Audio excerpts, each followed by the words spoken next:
Hiya. So happy Monday. Oh, and happy fireworks night if you are from the UK, or Guy Fawkes night, bonfire night, whatever you want to call it. You know, those things with the loud bangs and the pretty colours.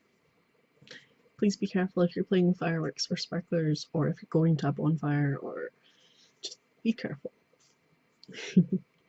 And organised events are always better.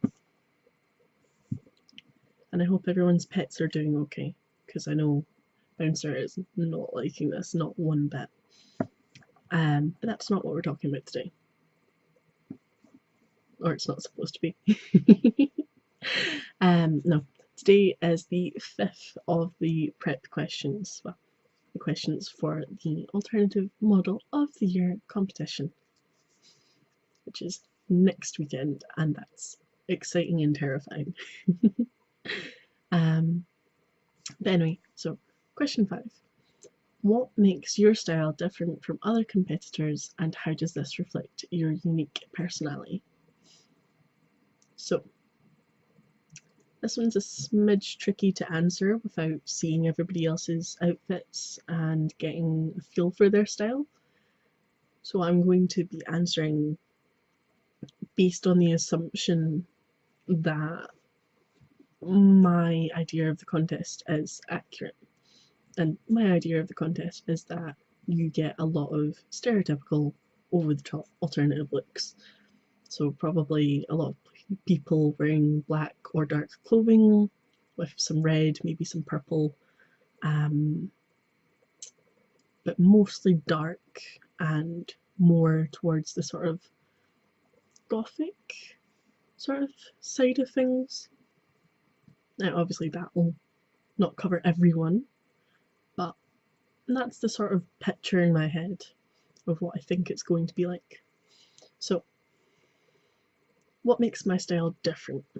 Well, for one, my outfit is going to be light colours. It's going to be white and blue. I will have someone say it's white and green, but it's not. It's white and blue. It's just a turquoisey blue.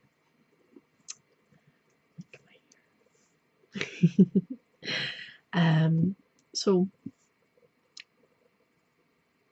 my style that I'm going for is softer. It's not a traditional alternative style.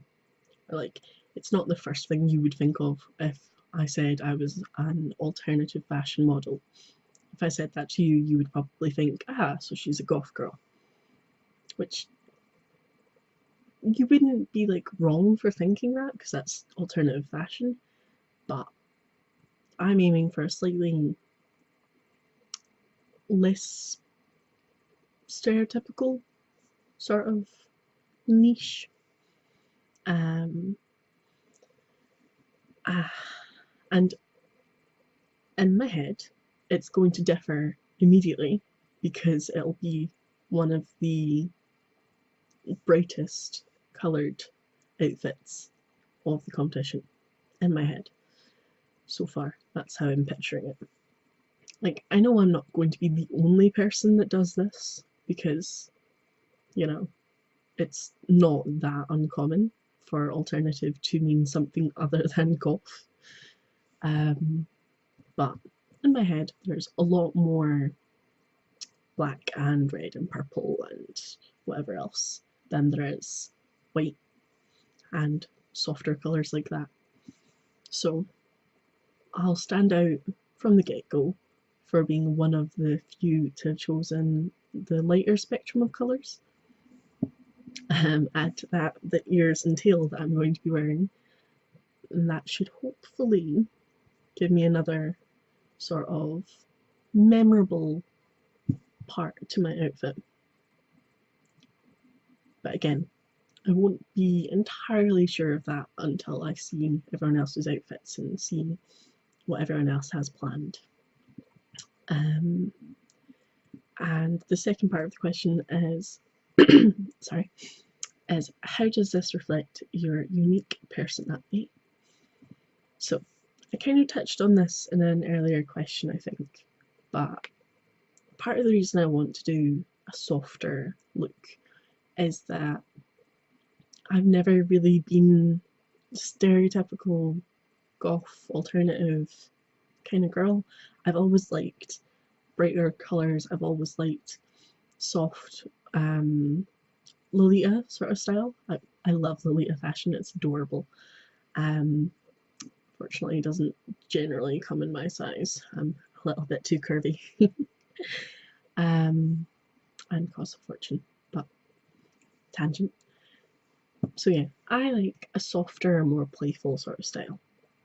I like bright colours. I like ears and tails. I like things that are energetic and give you something to talk about, but in an inviting kind of way, I like to think. I don't know if you would approach someone wearing white and turquoise with ears and a tail, but I would. Um, so, yeah, I would say that the outfit that I have planned, that hopefully work out exactly as planned, um, is showing off my softer, more playful, more approachable side, um, while still keeping it fun and flirty and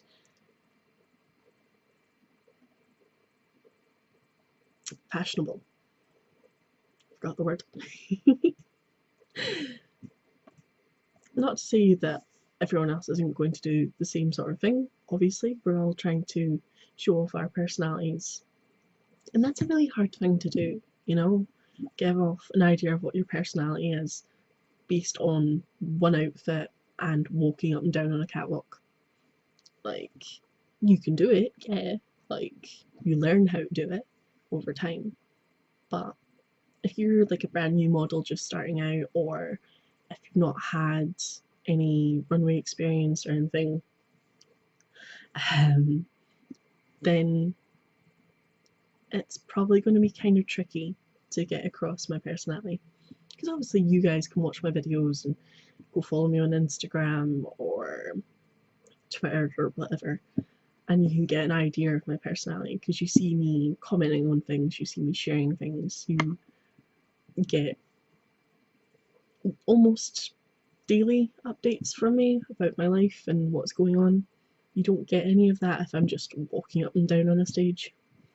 And I suppose that's why they've brought in these questions, to give you a sort of idea of personality and individuality. But I'm hoping that I have put together an outfit that gives off enough of my personality for people to be able to understand from a glance and be like, ah, okay, so she's probably this kind of person, or she might like this. Not that I actively encourage people to judge people based on how they're dressed, but that's kind of the point of a modelling contest. So I like this question. I think it's probably been my favourite one so far. Um, but I might change my mind when I get there and see everyone else's outfits and then not want to say anything. It's not that I'm saying anything negative, it's just sometimes saying anything critical of someone else can be upsetting for them, and I don't like to upset people. So, let's summarise. What makes your style different from other competitors, and how does this reflect your unique personality? Well, hopefully my style will be a lighter, more brightly coloured outfit and will give off a more playful attitude, which in turn reflects my more playful and bright and bubbly personality, which I'm hoping to put across and show that I am fun and approachable. And I'm a good chat sometimes. So I'm hoping to put that across. Although I think, as much as I like the question, it might be bad that my answer is so short and simple, because the rest of them have been really quite meaty and really given you something to get into. But in the end, it'll depend how much time they give us and how long an answer they want, because I can waffle on for ages, as you know. but I'll stop before I go off on too many tangents. But I will just finish up by reminding everyone in the UK to stay safe. If you're playing with sparklers, wear gloves. Please go to planned events instead of setting them off in your backyard. It's safer, it's better on local pets and animals and stuff. If you are going to have your own fireworks set off in like a backyard or whatever, just be careful. Don't do anything silly. And if you have a bonfire, check that there aren't any cats sleeping in it. I've heard far too many horror stories where people haven't realised there have been cats sleeping in amongst like the wood and stuff. So, just give it a bang, wee shout or something.